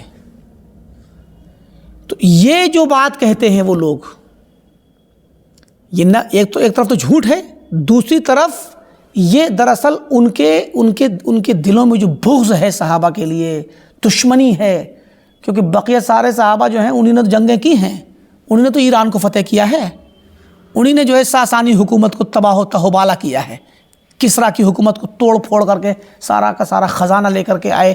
حضرت عمر کے پاس پہنچا تو حضرت عمر نے کس کو بلایا تھا؟ سراقہ بن مالک بن جوشم کو بلایا تھا کہ آؤ کھولو جو ہے کسریٰ کے خزانے کو. اللہ کے نبی نے تمہیں خوشخبری دی تھی، اللہ کے نبی نے سراقہ کو خوشخبری دی تھی کہ میں تمہارے ہاتھ میں کسریٰ کے کنگن دیکھ رہا ہوں. جب سراقہ نے پیچھا کیا تھا اللہ کے نبی کا ہجرت کے سفر میں، اور جب وہ مسلمان ہوئے تھے تو کیا کہا تھا اللہ کے نبی نے؟ سراقہ تمہارے ہاتھ میں کسریٰ کے کنگن دیکھ رہا ہوں. یعنی خوشخبری دی تھی آپ نے کہ ایسا ہوگا، اسلام غالب آئے گا، قیصر و کسریٰ فتح ہوں گے. تو صحابہ کرام نے جنہوں نے لوٹا، جنہوں نے اس حکومت کو گرایا اور کسریٰ کے خزانوں کو لوٹ کر لائے غنیمت کے طور پر، ظاہر ہے ان کو تو کافر کہیں گے ہی. ان کے باپ داداؤں کی حکومت کو گرایا تھا، ان کے باپ داداؤں کے دین کو تہوبالہ کر دیا صحابہ نے، ان کی مجوسیوں کی آگ کو بجھا دیا، ان کے آگدان جو تھے، ان کے چراغوں کو بجھا کر کے ان کے عبادت خانے ویران ہو گئے، ایران کو ویران کر دیا صحابہ نے. تو جب ویران ہوئے تو غصہ تو نکالیں گے نا. تو اسی لیے غصہ نکالنے کے لیے کچھ نہیں ہے، صرف سیاسی نفرت ہے. یہ ایرانی رافضیوں کی سیاسی نفرت ہے صحابہ کرام سے، کیونکہ سارے صحابہ جہاد میں نکلے تھے. تو سلمان فارسی کو اس لیے نہیں کافر کہا کیونکہ وہ ایرانی تھے، وہ ایران ہی سے آئے تھے. باقی لوگ تو جو کہ زاہد اور اس طرح کے لوگ تھے، اس لیے جو ہے ان کو اکا دکا کو چھوڑ دیا، جو ہے علی کے ساتھ بھی تھے اور بہت زیادہ ان کا. تو مراد یہ کہ کہا سب کافر ہو گئے تھے، جھوٹ ہے، یہ الزام ہے، اس کے علاوہ کچھ بچا ہی نہیں. کافر سے زیادہ اور کیا کہیں گے یہ؟ تو کافر تھے تو یوں ہی ایران کو فتح کر لیا. اللہ کے نبی کے بعد اگر کافر ہو گئے تھے تو ایران کو فتح کیوں کیا بھائی؟ اور قیصر کو فتح کیوں کیا؟ روم کو فتح کیوں کیا؟ تو مراد یہ کہ اہل الحدیث کا عقیدہ ہے کہ ہم سب کے سارے صحابہ پر ہم رحمت کی دعا کریں گے، رضامندی کی دعا کریں گے، رضی اللہ عنہم کہیں گے، اور والموالات لکافتہم، اور سب سے ہم دوستی رکھیں گے، سارے صحابہ سے بلا کسی استثناء کے. کوئی بھی صحابی جو صحابی ہے وہ ہمارا دوست ہے، ہمارا اپنا ہے وہ. اور جو صحابی نہیں، جو مرتد ہو گیا، باقی کچھ لوگ تھے اکا دکا جو مرتد ہوئے تھے، وہ صحابی نہیں رہے، اور کچھ لوگ ان میں سے لوٹ کر کے بھی آ گئے تھے، جو مرتد ہوئے ان میں سے کچھ لوٹ کے بھی آ گئے، تو وہ صحابی ہیں. فرمایا وَكَذَلِكَ يَرَوْنَا تَعْظِيمَ قَدْرِ أَزْوَاجِهِ صلی اللہ علیہ وسلم. اللہ کے نبی صلی اللہ علیہ وسلم کی بیویاں، ان کی بھی شان و منزلت اور قدر کرتے ہیں، ان کی تعظیم کرتے ہیں اہل الحدیث۔ اصحاب حدیث کیا کرتے ہیں؟ ازواج مطہرات کی تعظیم اور احترام کرتے ہیں رضی اللہ عنہن، والدعاء لہن، اور ان کے لیے دعا کرتے ہیں، ومعرفت فضلہن، اور ان کی فضیلت کو جانتے ہیں، والاقرار، اور ہم اقرار کرتے ہیں اس بات کا بأنہن امہات المؤمنین، کہ وہ سب کی سب مومنوں کی مائیں ہیں۔ بلکہ بعض جگہ پہ تو جو ہے اہل علم نے، ابن تیمیہ نے بھی اور دوسرے علماء نے لکھا ہے کہ اہل الحدیث کا عقیدہ ہے کہ وہ یہ اعتقاد رکھتے ہیں کہ اللہ کے نبی کی بیویاں وہ آخرت میں بھی سب کی سب آپ کی بیویاں جنت میں آپ کے ساتھ ہیں، سب جنت میں جائیں گی اور آپ کے ساتھ رہیں گی، آپ کی بیویاں رہیں گی جنت میں، مطلب ان کے لیے جنت کی خوشخبری بھی دیتے ہیں۔ تو یہ جو ہے اس میں ایک چیز تو یہ کہ دیکھیے عمومی طور پہ تو ہمارے ہاں اس مسئلے میں کوئی بہت زیادہ بظاہر آپ کی نظر میں بھی کوئی ایسی چیز نہیں ہوگی کہ ازواج مطہرات تو سب، یہ تو اہل سنت کا ابتدائی، اہل سنت کے اہل الحدیث کے بچے جانتے ہیں کہ حضرت عائشہ اللہ کے نبی کی بیوی ہیں اور ہماری ماں ہیں، حضرت خدیجہ ہماری ماں ہیں، اور حفصہ اور ساری ازواج مطہرات ہماری مائیں ہیں، اللہ کے نبی کی بیویاں ہیں۔ تو ازواج مطہرات کا لفظ، ازواج مطہرات، یہ لفظ سارے لوگ ہمارے جانتے ہیں۔ تو ایک تو یہ کہ جس طریقے سے سارے کے سارے صحابہ کا ہم احترام کرتے ہیں، ویسے امہات المؤمنین کا بھی کرتے ہیں، اور امہات المؤمنین کا اس لیے بھی کرتے ہیں کیونکہ وہ اللہ کے نبی کی بیویاں ہیں، آپ کے گھر کی، آپ کے عیال ہیں، آپ کی اہل بیت میں سے ہیں وہ۔ اچھا، لیکن یہاں پر اس کا ذکر اس لیے بھی خصوصی طور پہ آیا ہے کہ رافضہ، 12 امامی رافضہ جو ہیں شیعہ، یہ لوگ اللہ کے نبی صلی اللہ علیہ وسلم کی بیویوں میں بعض کے ساتھ بہت سخت، بہت ہی ناروا سلوک کرتے ہیں، خاص کر عائشہ، حفصہ رضی اللہ تعالیٰ عنہما، چونکہ ایک ابوبکر کی بیٹی، دوسری عمر کی بیٹی، سمجھے کہ نہیں؟ اس وجہ سے وہ ان کے ساتھ بہت زیادہ بدزبانی کرتے ہیں، بہت برے برے الزامات لگاتے ہیں۔ اللہ تعالیٰ ان ظالموں کو ان کا جو جس سزا کے وہ حقدار ہیں ان کو دنیا اور آخرت دونوں میں سزا سے ان کو نوازے۔ تو وہ اس وجہ سے، اور وہ ازواج مطہرات کو اہل بیت میں شمار نہیں کرتے، سمجھے کہ نہیں؟ تو اہل الحدیث کا عقیدہ ہے کہ ازواج مطہرات اہل بیت میں، اہل بیت کا مطلب کیا ہوتا ہے؟ گھر والے۔ تو گھر والوں میں سب سے پہلے تو بیوی ہوتی ہے بھائی، کسی بھی انسان کے گھر والوں میں بیوی نہیں ہوگی، اس کے خاندان والے ہوں گے، یعنی اس کے چچا ہوں گے، اس کے مطلب جتنے بھی چچا ہیں وہ ہوں، اور خود اس کے بھائی ہوں گے، اس کا بیٹا بھی ہوگا، بیٹی بھی ہوگی، لیکن بیوی نہیں ہوگی۔ یہ کون سی بات ہے؟ کسی کے گھر والوں میں بیوی نہیں ہوگی، اس کی سب سے پہلے تو بیوی سے گھر بنتا ہے۔ اس لیے یہ صرف ایک بغض اور عناد ہے، ایک دلوں کی سیاہی ہے یہ ان لوگوں کی۔ تو اس لیے ہمارا اعتقاد ہے کہ یہ اللہ کے نبی کی جو بیویاں ہیں وہ سب ازواج مطہرات ہیں، سب کا اپنا اپنا فضل ہے، ان کی اپنی اپنی جو فضیلت ہے وہ اپنی جگہ ہے۔ حضرت عائشہ کے متعلق اور حضرت خدیجہ کے متعلق اختلاف ہے علماء میں کہ افضل نساء العالمین کون ہیں، دنیا کی سب سے افضل ترین عورت کون ہے؟ تو بعض علماء نے کہا ہے کہ حضرت خدیجہ ہیں، اور بعض نے کہا ہے حضرت عائشہ ہیں۔ تو باقی بڑی تفصیلی بحثیں ہیں اس کے اندر، حضرت خدیجہ کا بھی اپنا مقام ہے، حضرت عائشہ کا بھی اپنا مقام ہے۔ تو مراد یہ کہ وہ ساری کی ساری امہات المؤمنین اپنے اپنے مقام پر ہیں، ان کا جو بھی فضیلت آئی ہے وہ فضیلت ہم مانتے ہیں، اور ان کو اللہ کے نبی کی بیویاں تسلیم کرتے ہیں، دنیا میں بھی اور آخرت میں بھی وہ آپ کی بیویاں رہیں گی، اور ان کے فضیلت کا اقرار کرتے ہیں، اور ان کو ہم اہل بیت میں شمار کرتے ہیں، یہ ہمارا عقیدہ ہے۔ وَيَعْتَقِدُونَ وَيَشْهَدُونَ أَنَّ أَحَدًا لَا تَجِبُ لَهُ الْجَنَّةُ، اور یہ بھی پیچھے گزر چکی یہ بات کہ ایک اور یہ فرع ہے کہ ہمارا اعتقاد ہے، اہل الحدیث کا اعتقاد ہے، اور وہ اس بات کی گواہی دیتے ہیں کہ ان احدا لا تجب له الجنہ، کسی بھی شخص کے لیے جنت واجب نہیں ہے، کسی بھی شخص کے لیے جنت، وَإِن كَانَ عَمَلُهُ حَسَنًا، گرچہ اس کا عمل بہت اچھا ہو، کسی کا عمل بڑا اچھا ہو، کتنا ہی نیک ہو، صالح ہو، جنت کا حقدار یا جنت میں جانے کے اعمال سب کرتا ہو، لیکن جنت کو اس کے لیے ہم کہیں کہ واجب ہے جنت میں جانا، یہ نہیں، جنت میں جانا واجب ہم اس کے لیے نہیں۔ وَطَرِيقُهُ مُرْتَضَىٰ، اور اس کا راستہ رہنا سہنا طور طریقہ کتنا ہی بڑھیا ہو، مطلب پسندیدہ ہو، اس شخص کے لیے جنت کو واجب نہیں سمجھتے ہم، ٹھیک۔ الا ان یتفضل اللہ علیہ فیوجبها له بمن فضلہ، الا یہ کہ اللہ اس پر اپنا فضل کرے تو اس کے لیے جنت کو واجب کر دے اپنے فضل سے، اپنی رحمت سے اس پر واجب کرے، خود سے واجب نہیں ہے۔ کوئی کہے نہیں میں نے عمل کیا ہے تو اب جنت میرے لیے واجب، میرا حق بن گیا، ایسا نہیں ہے۔ سمجھ آئی بات؟ یعنی جیسے ایک مزدور مزدوری کرتا ہے تو شام کو دہاڑی مانگتا ہے نا، تو وہ اس کا حق واجبی حق ہے اس کا۔ تو اگر آپ نے یا ہم نے یا کسی مسلمان نے ایمان کی حالت میں نیک عمل کیے تو وہ یہ کہہ کہ یا اللہ میں نے تو نماز پڑھی، روزہ رکھا، حج کیا، زکوٰۃ دی اور نیک عمل کیے تو میں جنت واجب ہے، میرے لیے جنت دے، مجھے میرا حق ہے، یہ حق بندہ واجب نہیں کر سکتا، واجبی حق نہیں ہے آپ کا، سمجھے کہ نہیں؟ اب یہاں پر اصل میں دو چیزیں ہیں جن پر ہم توجہ دیں گے۔ ایک چیز تو یہ کہ واجبی حق کیوں نہیں ہے؟ اس لیے نہیں ہے کہ اصل میں حدیث میں آتا ہے، ایک حدیث آپ نے سنی ہوگی کہ لن يدخل احد الجنت بعملہ، آپ صلی اللہ علیہ وسلم نے فرمایا تم میں سے کوئی شخص اپنے عمل کے عوض میں، عمل کے بدلے میں جنت میں نہیں جا سکتا ہرگز۔ تو صحابہ نے کہا رسول اللہ آپ بھی نہیں جا سکتے؟ میں بھی نہیں جا سکتا، میں اپنے عمل کے بدلے میں جنت میں نہیں جا سکتا، الا ان یتغمدنی اللہ برحمت منہ وفضل، الا یہ کہ اللہ تعالیٰ مجھے اپنی رحمت اور فضل سے ڈھانپ لے اور مجھ پر رحم کر دے۔ تو ایک تو یہ بات شیخ مولانا یا امام صابونی نے اس حدیث کی روشنی میں کہی، ٹھیک؟ اور یہ بھی بات کیوں ہے، اللہ کے نبی نے کیوں فرمائی یہ بات کہ بھئی کوئی شخص اپنے عمل کے بدلے میں جنت نہیں جا سکتا؟ کیونکہ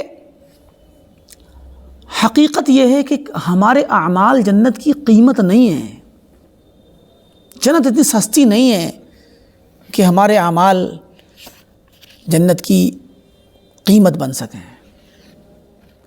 ہم خود کو دیکھ لیں، ہمارا ایمان اس درجے کا نہیں، ہمارے اعمال میں نہ وہ چستی ہے، نہ وہ ایک طریقے سے خشوع خضوع ہے، نہ وہ للہیت ہے اس طرح کی جس درجے پہ ہونی چاہیے۔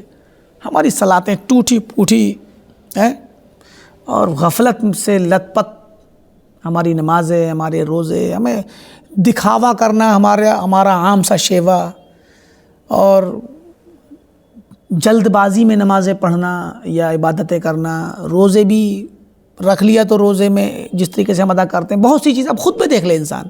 ایک تو یہ یعنی جو خشوع اور خضوع مطلوب ہے وہ اتنا آسان نہیں حاصل ہونا۔ دوسری چیز یہ کہ اللہ تعالیٰ کی نعمتیں بندے پر اتنی زیادہ ہیں، احسانات اللہ کے اتنے زیادہ ہیں کہ اگر اللہ تعالیٰ ان احسانات کا حساب لے لے تو یہ ہمارے اعمال ان احسانات کے بدلے میں کچھ نہیں ہے، تو جنت میں جانے کا سوال ہی نہیں پیدا ہوگا۔ تو اسی لیے اللہ کے نبی نے فرمایا کہ کوئی بھی اپنے عمل کے بدلے جنت جا ہی نہیں سکتا، بدلے کا تو سوال ہے ہی نہیں یہاں پہ۔ تو اللہ تعالیٰ کو ایک بہانہ چاہیے، صرف ایک سبب، وجہ، بس عمل کو وجہ بنا دے گا کہ کوئی بات نہیں ہے، جنت داخل کرے گا وجہ بنا کر کے۔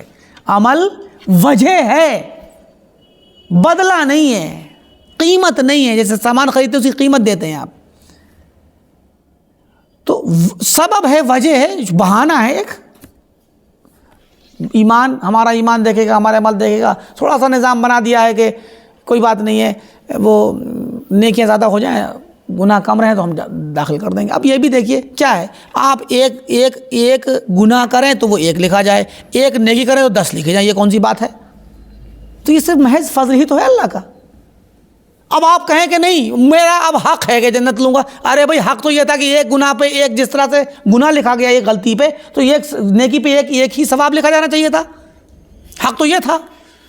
تو جو ہم نے پہلے سے دے رکھا ہے آپ کو فضل کے طور پر، اس پر آپ حق دما رہے ہیں، یہ بھی ایک غیر معقول بات ہے نا۔ تو اس وجہ سے بھی، اسی وجہ سے کہا گیا کہ عمل جو ہے بدلہ نہیں ہے، عوض نہیں ہے، قیمت نہیں ہے جنت کی، بلکہ ایک بہانہ تو ہے۔ جزاء بما کنتم تعملون کا قرآن میں کہ یہ تمہیں جنت جو ملی یا جہنم والیوں کو جہنم ملی وہ تمہارے عمل کی وجہ سے ملی، بما کنتم تعملون، تمہارے عمل کی وجہ سے۔ تو وجہ تو ہے، جنت میں جانے کی بھی وجہ ہے عمل، جہنم میں جانے کی بھی وجہ ہے عمل، لیکن جنت میں جانے کے لیے قیمت نہیں ہے، ٹکٹ نہیں ہے کہ جنت جتنی قیمتی تھی اتنے عمل ہمارا اتنی قیمت کے برابر. جیسے ایک سامان خریدیں آپ کو 200 400 500 1000 تو اس کی قیمت آپ سامان لیتے قیمت دیتے، ایسا جنت نہیں کا معاملہ نہیں ہے. جنت کی قیمت تو کوئی ادا کر ہی نہیں سکتا. ٹھیک، ایک تو یہ. دوسری چیز یہ، ایک تو مصنف نے اس وجہ سے اس حدیث کی روشنی میں یہ بات کہی. دوسری وجہ یہ ہے مصنف نے یہ بات اس لیے کہی کیونکہ فرقہ معتزلہ، ایک فرقہ تھا معتزلہ کا، بار بار تذکرہ کر چکے ہیں پیچھے کے درسوں میں. معتزلہ کا فرقہ وہ تقدیر کے باب میں یہ قدریہ یعنی منکرین تقدیر ہیں. تو یہ لوگ کہتے ہیں کہ بندہ اپنا فعل، اپنا کام جب کرتا ہے تو اس کا خالق وہ خود ہے، اپنے کام کا خود وہ کریٹر ہے، خالق ہے. یعنی ہم اگر کوئی کام کر رہے ہیں تو اس کام کو ہم ہی چاہتے ہیں اور ہم ہی اس کے کا ارادہ کرتے ہیں. ہمارے پاس جو اللہ نے طاقت دے رکھی، ہمارے پاس جو طاقت ہے، ہم اپنی ہی طاقت سے مکمل، وہ سفیشینٹ ہے، مکمل ہے، کافی ہے، اور کافی اور مکمل طاقت سے ہم کر لیتے ہیں. نہ اللہ تعالیٰ اس کام کو کا ارادہ کرتا ہے، نہ اللہ تعالیٰ اس کو پیدا، اللہ تعالیٰ کی طاقت کا کوئی دخل نہیں ہے، نہ اللہ کی مرضی اور مشیت کا کوئی دخل ہے ہمارے کام میں. وہ یہ کہتے ہیں معتزلہ. تو وہ یہ والی بات کہتے ہیں اس وجہ سے تاکہ وہ بظاہر ایک انصاف کر سکیں مومن اور کافر کے بدلوں کے معاملے میں. کیونکہ اگر مان لیجئے ہمارے کام کو اللہ ہی پیدا کرتا ہو، ہمارے کام کو اللہ ہی چاہتا ہو، تو پھر مومن کے لیے ایمان کو اور صلاۃ اور نیک عمل کو اللہ نے چاہا اور پیدا کیا، اور کافر یا گنہگار کے لیے نافرمانی کو چاہا اور پیدا کیا. دونوں کے ساتھ ایک سا معاملہ ہوگا. تو جب دونوں کا ایک ساتھ، تو پھر ان کو سزا جب دے گا، ایک کو سزا دے کے جہنم میں ڈالے گا، دوسرے کو بدلہ دے کے جہنم داخل کرے گا، تو لوگ تو یہ کہتے ہیں یہ پھر انصاف نہیں ہے.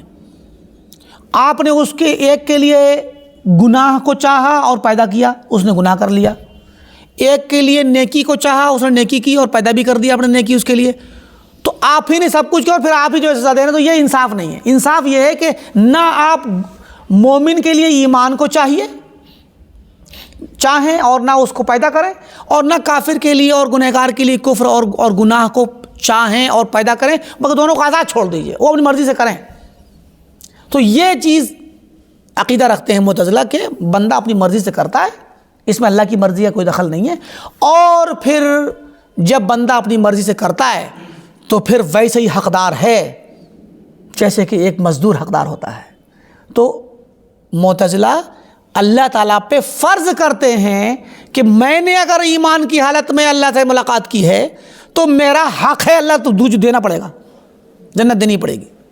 سمجھ آئی بات کہ نہیں؟ تو یہ معتزلہ پہ رد کرنے کے لیے بھی لکھا ہے اس بات کو کہ اہل حدیث کا عقیدہ ہے کہ کوئی بھی مسلمان کتنا ہی نیک ہو، ہم اس کے عمل کی بنا پہ یہ کہیں کہ اب جنت اس کے لیے واجب ہو گئی، نہیں.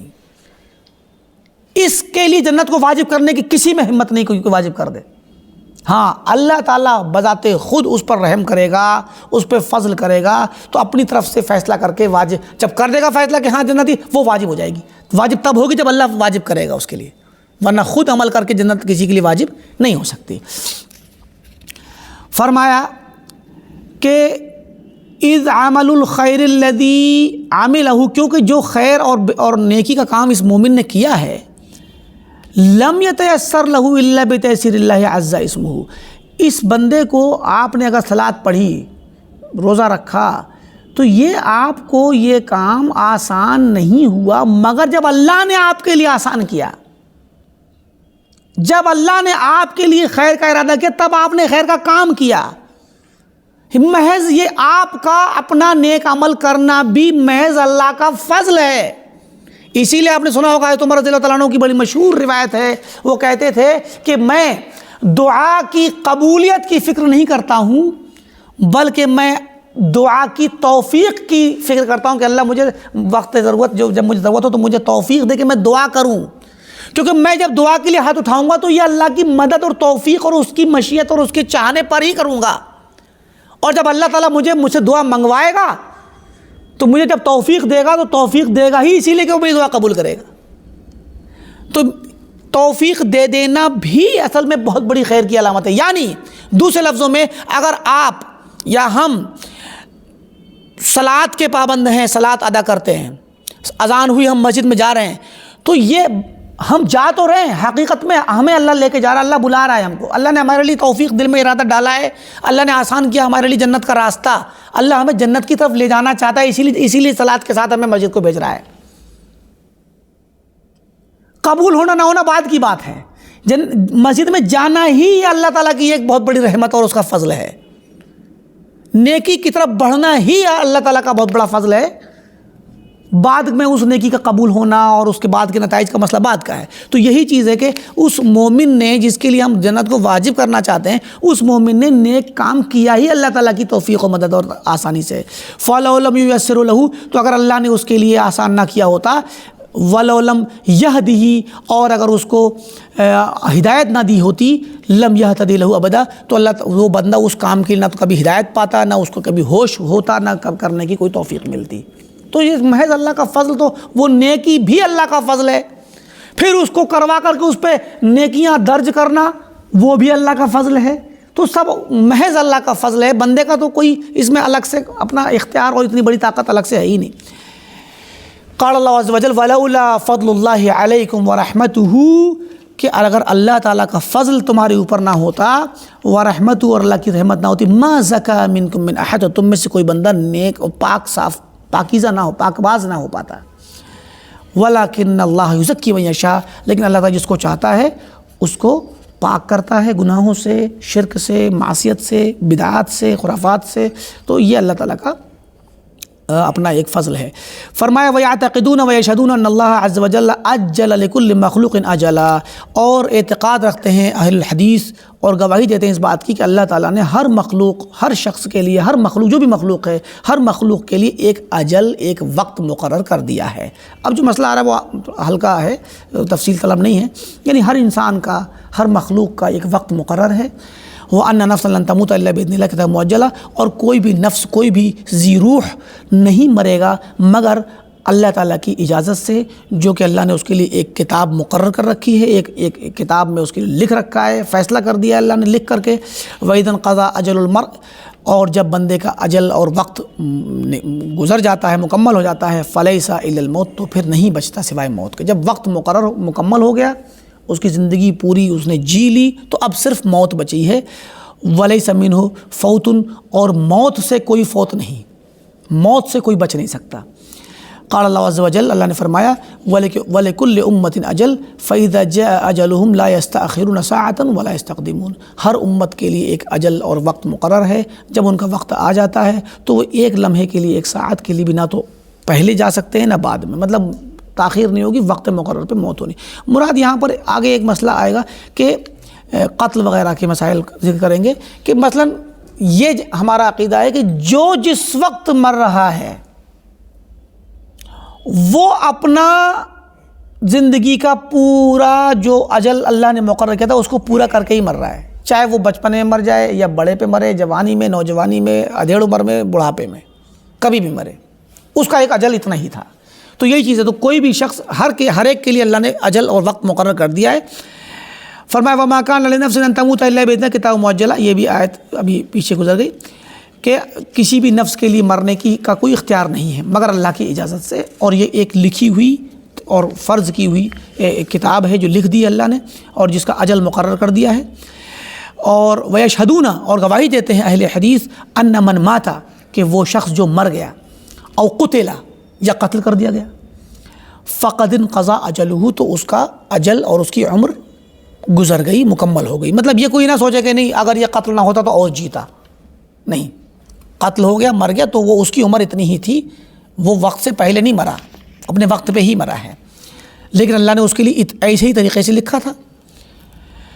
فرمایا اللہ تعالیٰ نے کہ لو کنتم فی بیوتکم لبرز الذین کتب علیہم القتل الی مضاجعہم، اگر تم لوگ اپنے گھر میں بھی، جنگ احد کے وقت کا یہ سیاق ہے کہ اگر تم اپنے گھروں میں بھی بیٹھے ہوتے تو بھی وہ لوگ اپنے گھروں سے نکل کر کے میدان میں آتے جن پر اللہ تعالیٰ نے قتل لکھ رکھا تھا، وہ اپنے ٹھکانے پہ پہنچتے، جہاں ان کو بچھڑنا تھا، جہاں گرنا تھا وہاں پہنچنا تھا، وہ نکل کے آتے.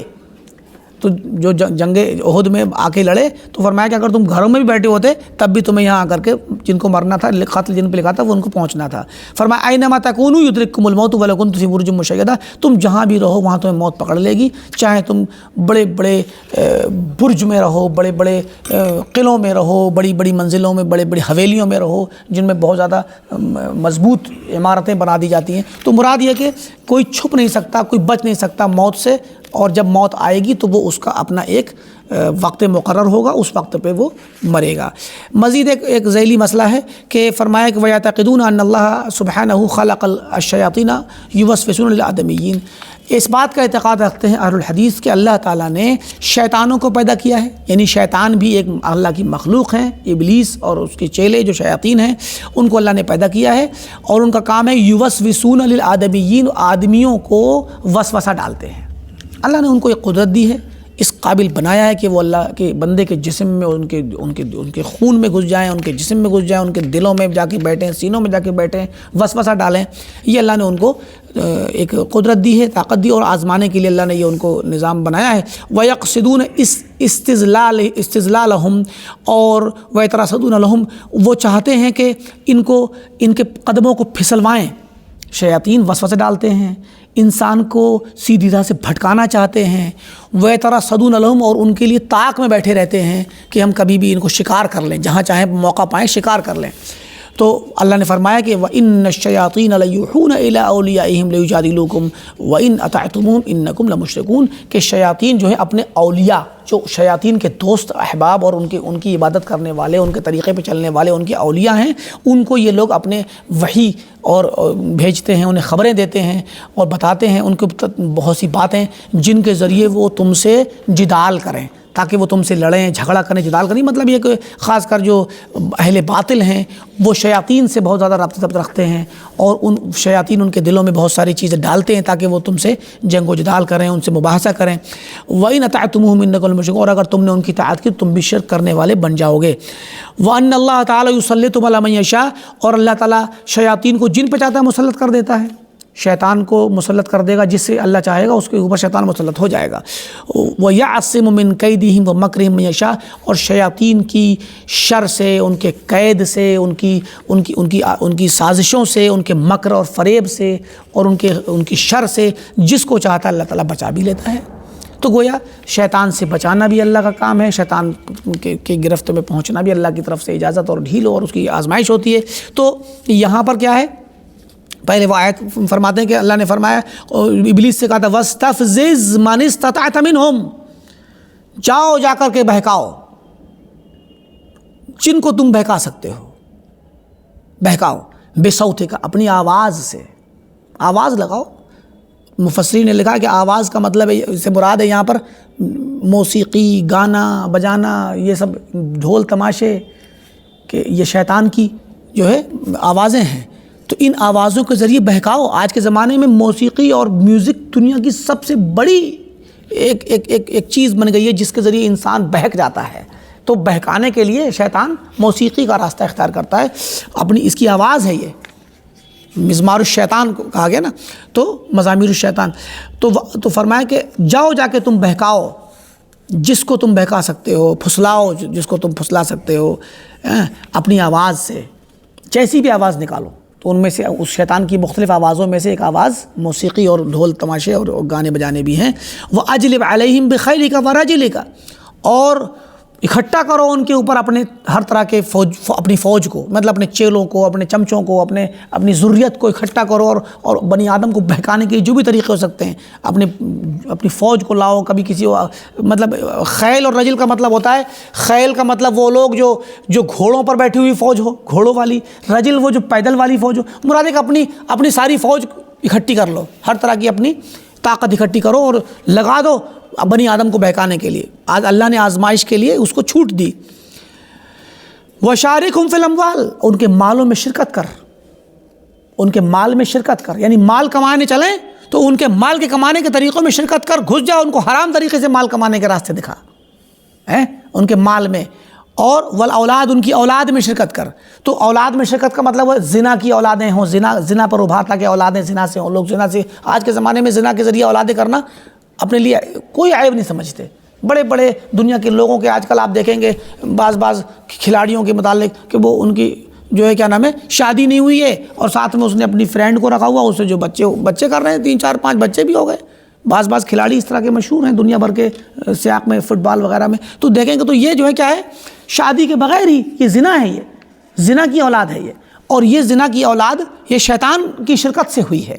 اور ایک تو یہ، دوسرا یہ کہ اولاد کو ان کی اولاد کو بہکا، ان کی اولاد کو جو گمراہ کر، ان کی اولاد میں بھی تو شریک ہو کر کے گمراہ کر، تو یہ سب اس میں اللہ نے ان کو پورے طور پہ اجازت دی ہوئی ہے۔ بلکہ اولاد کے لیے اللہ کے نبی نے فرمایا کہ مطلب ایک انسان اپنی بیوی سے جب ملاقات کرے تو ایک دعا اللہ کے نبی نے بتائی کہ وہ دعا پڑھ لے تو شیطان اس کی ذریت کو یا اس اولاد کو جو اللہ نے اگر اس کو مقرر اس نے لکھی ہے تو وہ ماں کے پیٹ میں اولاد کو شیطان نقصان نہیں پہنچا سکتا۔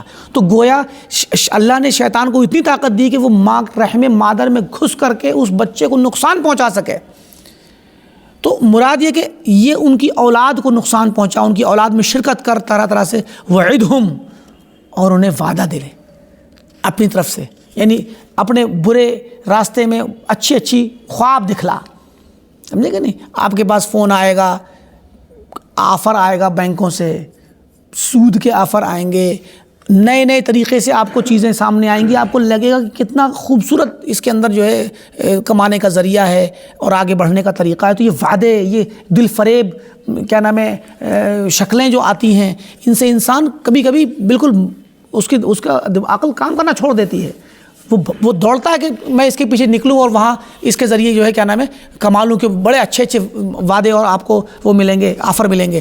تو یہ وَمَا يَعِدُهُمُ الشَّيْطَانُ إِلَّا غُرُورًا، اور لوگوں کو انہیں شیطان وعدہ نہیں کرتا مگر ایک دھوکے کا، یہ دھوکہ ہے۔